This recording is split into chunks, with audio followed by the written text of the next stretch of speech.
Let's move on to the second conditional. In this lesson, we will also be comparing the first and the second conditionals. The second conditional is used with improbable or impossible, hypothetical future situations.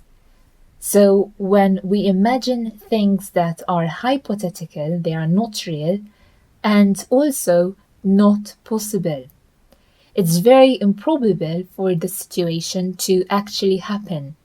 So here we're talking about unreal events or situations. What do we mean by this? If I were a ghost, I would fly around the world for free. If I saw a ghost, I would run for my life. The if phrase again can come at the beginning or at the end, it doesn't matter. So I can say I'd run or I would run for my life if I saw a ghost. If I won the lottery, I'd go on a cruise. If I were you, I wouldn't go there. What would you do if you saw someone shoplifting?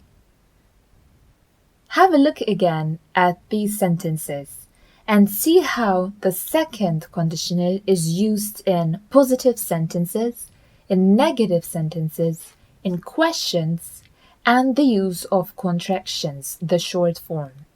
As some of you may have already noted from the previous examples, the second conditional is made using two clauses. We use the past simple in the if clause and will or any other modal verb in the main clause. It doesn't matter again if we start with the if clause or the main clause. The meaning doesn't change. If I won, I would go to the Bahamas. So we have if, the noun or pronoun, past simple, the verb in the past simple, and again we have the noun or the pronoun. This time we have would and the verb in the base form, go. A common question is, why do I use I were, you were in the second conditional, not I was, for example? Because the situation is imaginary, it's not real, it's not factual, we use what is also known as the subjunctive mood. Basically, it's the auxiliary verb be in the past for every pronoun.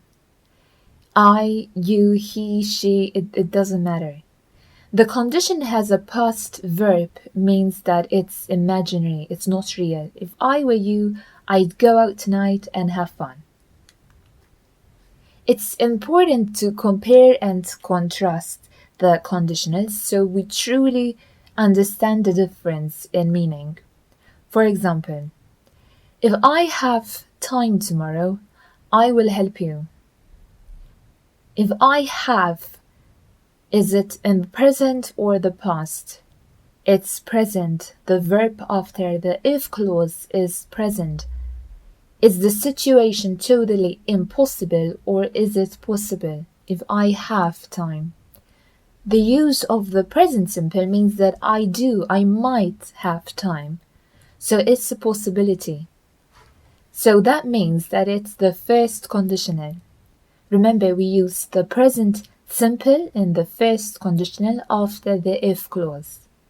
But what if I say, if I had time tomorrow, I would help you? This time we used the past after the if clause, which means that the situation is impossible. I already know that I won't have time. I have other engagements, so I will not be able to help you. Both conditionals refer to the present, I'm talking about this now, and the future, I'm talking about tomorrow. The difference is about probability, not time. So I know that I might have time tomorrow or I don't have time. I will not have time tomorrow. Let's practice the use of the first and second conditionals. You will see 5 sentences on your screen and you need to form the verb in brackets in the correct conditional, first or second. When you're ready, we're going to correct it together.